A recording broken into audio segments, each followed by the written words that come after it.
출애굽기 2장 1절에서부터 10절까지지만 오늘 3절까지만 같이 합독합니다.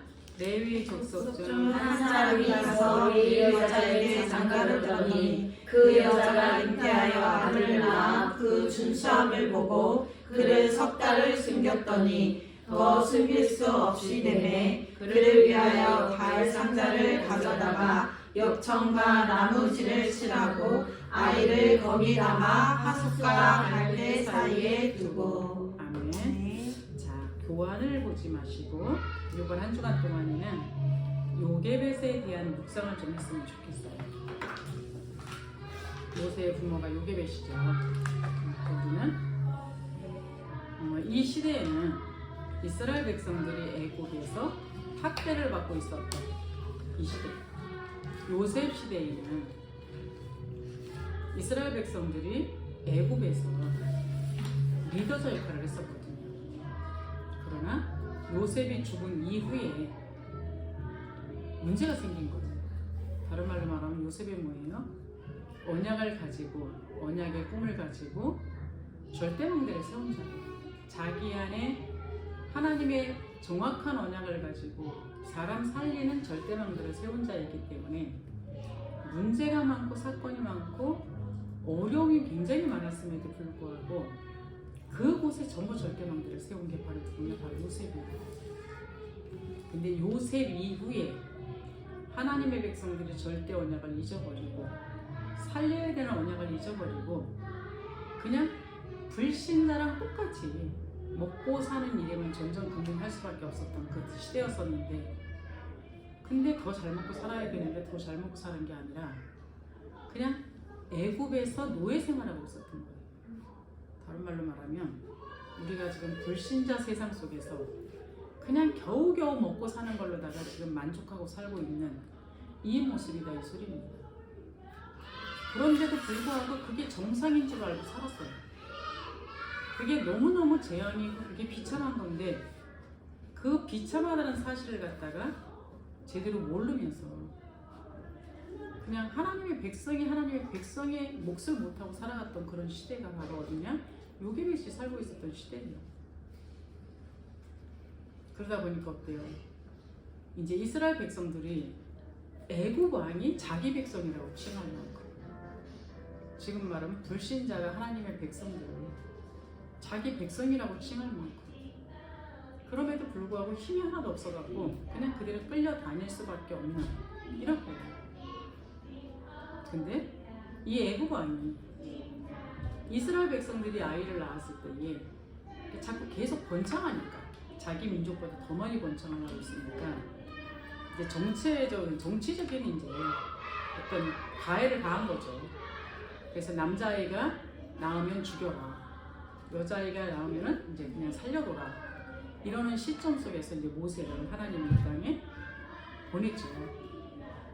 자, 여기서 보면 이런 상황 속에서 모세가 태어났는데, 여기 보면 레위 남자와 레위 족속 중 레위 여자가 자기가 들었더니 이렇게 나와요. 근데 시대적으로 봤을 때는 이때 레위족, 우리가 대부분 레위 그리면 제사장 집이라고 하잖아요. 이때는 제사장 집이 없었어요. 이 당시에는 제사장 집이 따로 있지 않았고 이 모세오경을 기록한 자가 모세잖아요. 근데 언제 레위 족속이 따로 구분되어서 세워졌느냐? 광야길을 다 지나가서 출애굽하고 난 다음에 광야길을 다 지나가서 여호수아가 죽기 직전에 이제 땅을 분배하잖아요. 이때 레위 지파가 나온 거예요. 이 시대에 있었던 거예요. 좀 생각을 해봐야 되는 상황이죠. 이랬을 때에 여기 보면 그때 당시에 그랬거든요. 나와 내 가족은 여호와를 섬길 테니까 그렇지 않은 사람들은 절로 가고 나와 함께 여호와를 섬길 사람은 내 쪽으로 와라, 이래가지고 내 쪽으로 오지 않은 사람들을 다 죽였어요. 하나님께서 우상 숭배한다는 얘기잖아요. 여전히 세상에서 먹고 사는 걸로 다 그냥 살겠다, 이 사람들은 그냥 그대로 하고 하나님을 따르겠다는 사람만 구별해가지고 이제 그 속에서 레위 지파가 나온 거예요. 근데 모세가 이 당시 레위 족속 중 한 사람이 가서 레위 여자에게 장가 들었더니 이렇게 표현되어 있어요. 좀 많은 생각을 해봐야 되지 않을까요? 그렇죠? 설명을 내가 잘 하고 있는지 잘 모르겠는데 그렇다면 우리의 모든 과거는 그죠? 여기 애굽에서 이렇게 심한 엄청난 노예살이를 하는데 보통 노예살이 하는 게 아니에요. 그럼에도 불구하고 이스라엘 백성들은 하나님 안 찾았어요. 그냥 목숨이 그냥 그게 달할 때까지 가서야 출애굽해야 되는 이유를 알았고 출애굽을 하면서도 얼마나 징징거리고 다니는지 뭐냐 하나님의 백성들은 불신자한테서 얻어먹고 사는 게 복이 아니라 굶어 죽는다 할지라도 하나님의 자녀답게 살아야 돼요. 하나님의 백성들은 굶어 죽는다 할지라도 내가 광야에서 태양볕 때 타 죽는다 할지라도 가나안 가야 되는 거예요. 이게 하나님의 백성들의 삶이거든요. 근데 이걸 모르고 그냥 애굽 왕 그 밑에서 밥 한 그릇 얻어먹는 게 단추라고. 그냥 거기서 내가 그냥 조금 편하게 살면 단추라고. 아예 생각이라는 게 없는 거죠.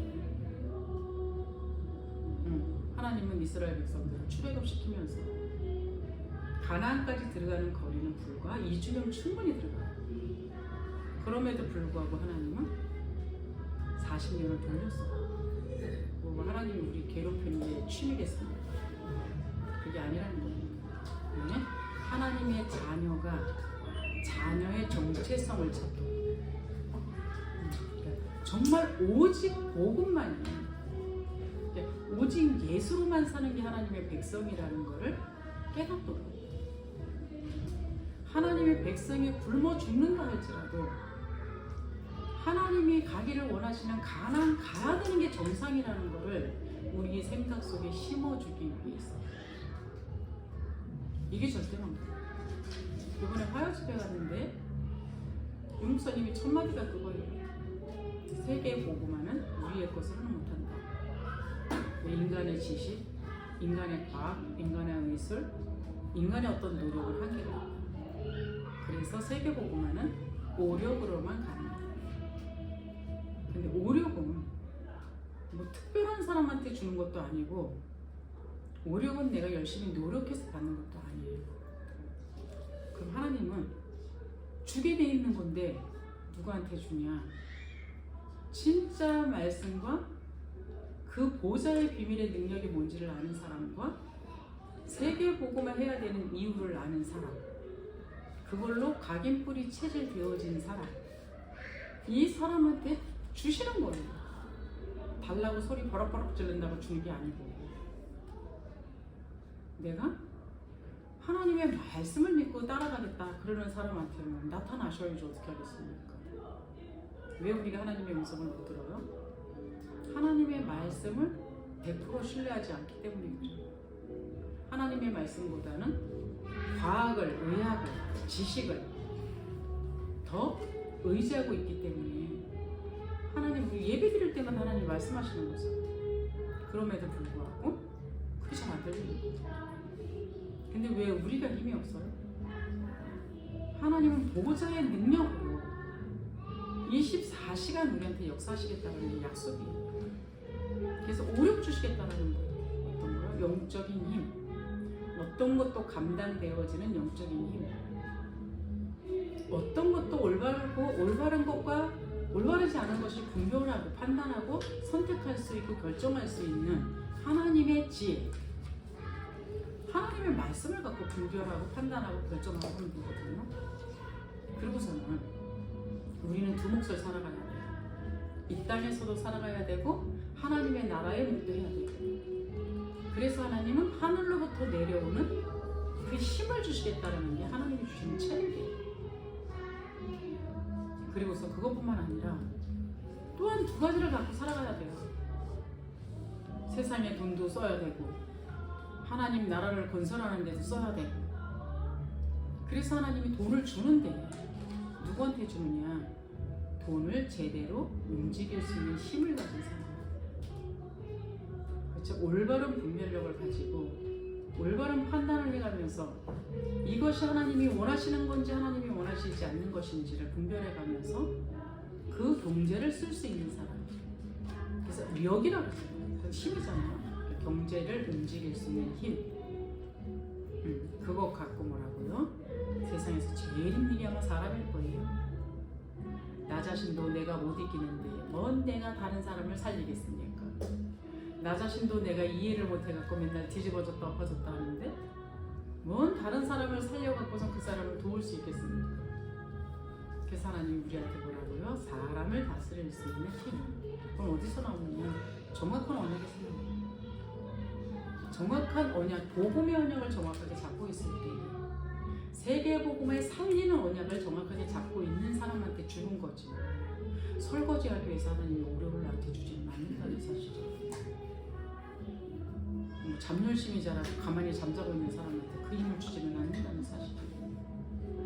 이 비밀을 알고 있는 사람들은 문제를 만나면 그게 기회입니다. 왜요? 그때 내가 더 복음 속으로 들어갈 수가 있고 그때 보좌의 능력을 사실적으로 체험할 수가 있고 그때 살리는 선택을 할 수 있는 정확한 언약을 내가 졌는지 안 졌는지를 확인할 수 있는 굉장히 귀중한 시간표가 되는 거예요. 그래서 이 모세가 살았던 인생이 그렇잖아요. 홍해 앞에 있었을 때 다른 사람들은 다 죽는다 그랬을 때 이 모세는 하나님의 말씀하신 그대로 되는지 안 되는지를 확인할 수 있는 시간이 되거든요. 지팡이를 물에 대봐라. 그 말씀. 믿는 사람은 물이 갈라지는 기적을 받겠죠. 그럼 그건 뭐 무슨 미친 짓이냐 그러고 자기 방법, 자기 생각, 자기 어떤 경험 다 동원하는 사람은 못 받겠죠.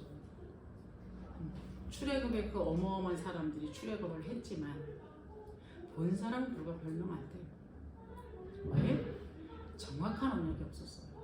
정확한 언약이라는 건 서론에도 말씀드렸던 것처럼 하나님의 백성은 굶어 죽어도 객소리하고 죽을 줄 알아야 돼.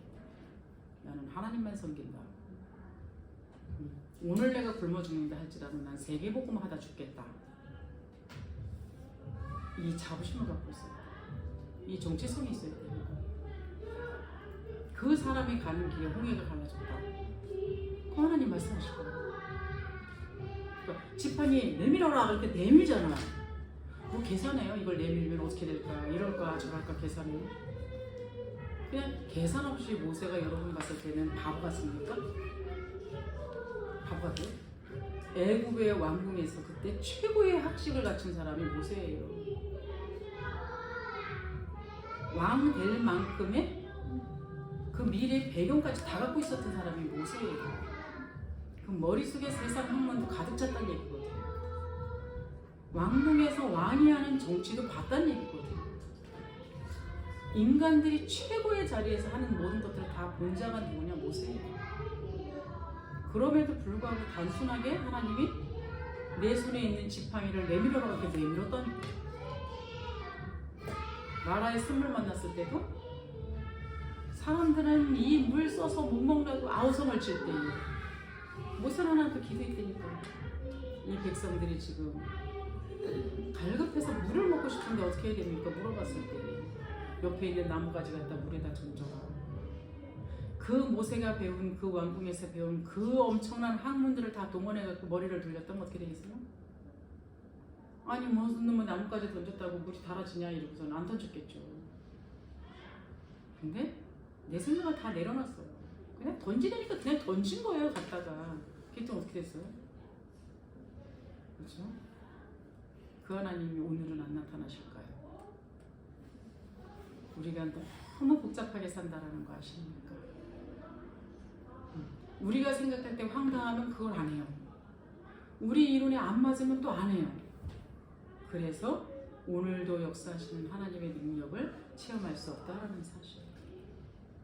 자, 저는 아까도 그랬죠. 이 시대는 레위 지파라는 그 지파가 제사장 지파가 아니었을 때예요. 그렇다는 얘기는 모세가 그냥 모세가 된 게 아니라는 사실이에요.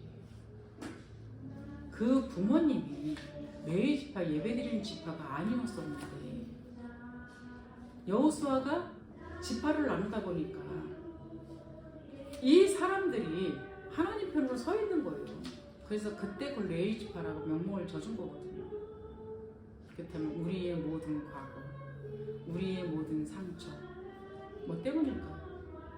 우리에 있었던 모든 우리의 삶, 무엇 때문이었을까요? 결국은 복음을 깨닫기 위한, 진짜 창세기 3장을 깨닫기 위한 이스라엘 백성들이 애굽에 있으면서 이 어마어마한 바로 왕의 노역이 극기에 달하지 않았다면 아마도 이스라엘 백성들은 그 고깃가마 옆에서 차라리 노예 생활하면서 나는 여기가 좋사오니 여기서 살겠습니다 그러고 있었을 것 같아요. 근데 점점 노역이 심해지는 거예요. 인간이 견딜 수 없는 만큼의 그 힘이 압박감이 가해지는 거예요. 나중에 어느 만큼이냐, 볏집도 안 주고 벽돌을 만들려고. 뭘로 만들어야 돼요? 볏집도 안 주면서 벽돌을 만들라는 게 이 바로왕이 능력이 떨어지는 거예요. 그렇게까지 되고 나서야 모세가 출애굽에 그 말을 제시했을 때 이스라엘 백성들이 들었다는 거 아십니까? 하나님이 내일이 예수님이 십자가에서 못 박히는 날이죠. 그만큼의 엄청난 고통의 인생이 창세기 3장이에요. 그만큼의 고통의 인생이 우리가 그렇게 좋아하는 물질 세계 속에, 우리가 그렇게 갖고자 하는 보이는 성공 속에 그 어마어마한 고통들이 있다라는 거 당해보고 나서야 아시겠습니까? 아니면 성경을 통해서 우리의 말씀을 만난 우리의 교훈이요 본이라 그랬기 때문에 성경을 통해서 한번 알아보시겠습니다. 지금 여기 계신 분들은 조그만 아이를 키우는 부모요 교사예요. 그러나 우리에게도 부모가 있고 우리에게도 교사가 있었습니다. 그 모든 사람을 만났을 때 여러분은 과거가 상처라고 생각하십니까? 그 분들이 있었기 때문에 내가 창세기 3장을 진짜 알 수 있었고, 그렇게 보이는 물질 세계를 향해서 그렇게 다름질 쳤지만 결국은 그 사람들이 노력한 만큼 얻은 것이 없고 상처밖에는 남은 것이 없다라는 것을 아시고, 그 과거가 정말 내가 오직 예수를 잡는 발판이 되고 계십니까? 아직도 그 사이에서 원망을 하고 계십니까? 생각해 보셔야 돼요. 그래서 그냥이 아니라 그냥 날마다 듣는 그 얘기 우리 계속 여기 계신 분들이 이 출애굽기 2장 얘기를 모르시는 분은 제가 볼 때는 없는 걸로 알고 있습니다.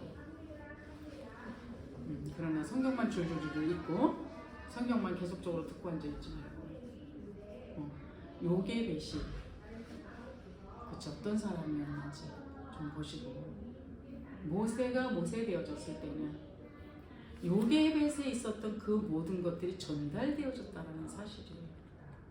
그리고 이제까지 살아오는 그 모든 여정이 모세를 모세되게 만들었다는 거예요. 그렇죠. 40년의 인생을 모세로 나눕니다. 40년은 세상의 최고의 학문을 배웠어요. 모세만큼 똑똑한 사람이 아마 없을 거예요. 그리고 40년은 광야에서 진짜 하나님 앞에 하나님을 만날 수 있는 그 호렙산의 훈련, 영적인 훈련을 받았어요. 이 비밀을 가지고 이 출애굽의 40년의 여정을 걸어갔던 게 바로 모세인데 재미난 거는요, 과거의 40년의 인생의 기록은 별로 없어요. 그냥 간단하게 있어요. 그러나 호렙산에서 하나님을 만나면서부터 출애굽의 그 여정들은 굉장히 자세하게 기록되어져 있다는 거. 영화로 만들어도 될 만큼 그렇게 되어 있다라는 거. 글씨 잘 쓰는 유리 씨는 한번 작품을 만들어 보시기 바랍니다. 아주 좋을 거예요. 그래서 아이들한테 한번 교사들이 그 여정을 한번 해줘 보세요. 그래서 저도 복음 듣고 출애굽의 여정을 하나님 영화처럼 필름으로 돌려 보여줬는데요. 그게 관련됐어요. 성경을 읽는데 성경이 아니라 영화 앞에서 돌아가더라고요. 출애굽 장면이 막 돌아가고, 홍해 건너는 그 대목에서는 홍해 건너는 장면이 막 돌아가고, 지금 유 목사님이 말씀하시는 세상의 책을 읽어라. 그 책을 읽고 답은 어디로요? 말씀에서 답을 내라. 모세의 40년의 왕궁의 생활에 세상의 것을 배웠지만 세상의 것 갖고는 재앙을 이길 수 없다는 거. 세상의 것 갖고는 그 사단을 이길 수 없다는 거. 그 세상의 것 갖고는 결국은 하나님을 만날 수 없는 진짜 진리는 아니라는 것을 배울 수 있는 그런 시간이 됐겠죠. 그리고 광야의 40년은 그 하나님을 내 안에 망대로 세우는 기도의 비밀이 뭔지를 깨달을 수 있는 그 시간표가 됐겠죠. 이 40년의 훈련을 통해 가지고 결국 하나님의 말씀을 듣는 사람으로 바뀌었어요. 문제가 일어났을 때마다 하나님 앞에 물어보는 기도의 사람이 된 거예요. 그래서 어느 만큼 내느냐. 이스라엘 백성들이 불신앙에서 하나님이 다 죽이겠다고 나왔을 때 나를 생명체에서 빼고 이 사람들을 건져달라고 할 만큼, 그럴 만큼 살리는 사람이 됐다라는 사실입니다. 지금 우리 교사들과 부모님들이 나의 과거를 한번 돌아보세요. 왜 돌아봐야 되느냐? 내 안에 아직도 상처가 남아있다면 그거 갖고 또 우리 아이들을 다룰 거거든요. 그래서 이번 고난주간이 다 가기 이전에 나의 모든 과거는 내가 언약으로 붙들게 만드는, 오직 예수를 되게 만드는 그런 일이었다면, 또 하나 이제는 그것 때문에 내가 다른 거 바라보지 않고 세계 복음화를 해야 되는 이유를 깨달을 수 있는 기회가 되어졌다면, 그 모든 것들이 종합적으로 되어졌을 때에 그 속에서 우리 아이가 나오는 거라는 거.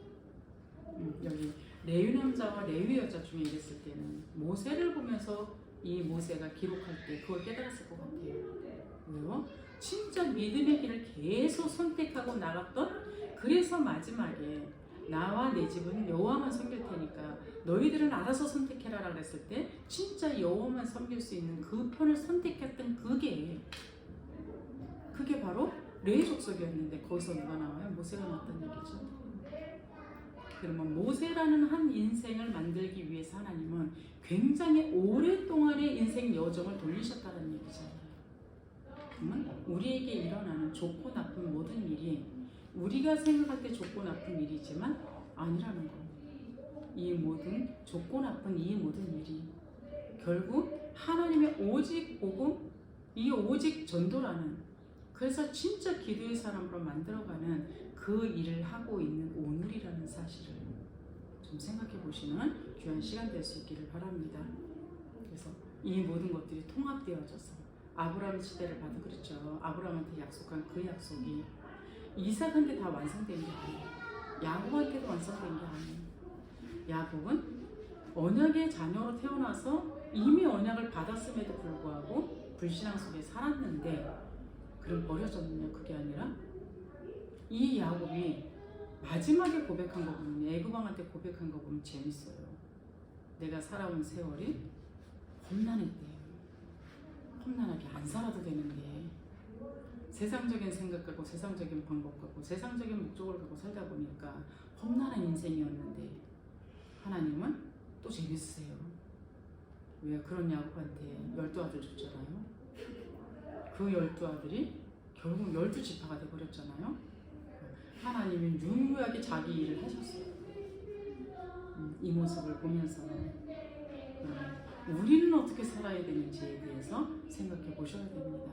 그래서 결국 그렇게 해서 요셉 때에 세상을 장악했던 것처럼 우리 한 세대만 바라보고 지금만 바라보고 이렇다 저렇다 평가하는 것이 아니라 우리의 계속적인 이어져서 하나님의 언약을 이어가는 이 흐름의 모습을 볼 수 있기를 바랍니다. 그래서 한 주간 동안에 이 사실을 좀 묵상해 보시고요. 내가 또 나의 아이가 하나님의 어떤 여정 시간표 속에 지금 들어가서 어떤 여정의 시간표 속에서 하나님이 일을 진행하고 계시는 건가, 보시기를 바랍니다. 기도합니다. 하나님 감사합니다. 한 인생을 주님 선택하여 주시고 우리의 그 인생이 예수님을 알고 예수님을 누리고 예수님을 전하기까지 쉬지 않으시고 역사하시면서 만들어 가시는 주님 은혜와 사랑을 감사합니다. 고난 주간입니다. 주님이 고난 받으신 그것 때문에 우리가 해방을 받고 우리의 상처가 치유받고 이제 세계복음화의 사람으로 설 수 있도록 주님 은혜 베풀어 주셨사오니 한 주간 동안에 우리의 인생 여정을 돌아보면서 하나님이 지금 나에게 어떤 길 속에 있게 하셨는지를 찾을 수 있는 귀한 시간 되게 하사 그 속에서 우리의 자녀가 있음을 깨닫고 하나님 미리 보며 갈 수 있는 저희들 되게 하여 주옵소서. 예수 그리스도의 이름으로 기도드리옵나이다. 아멘.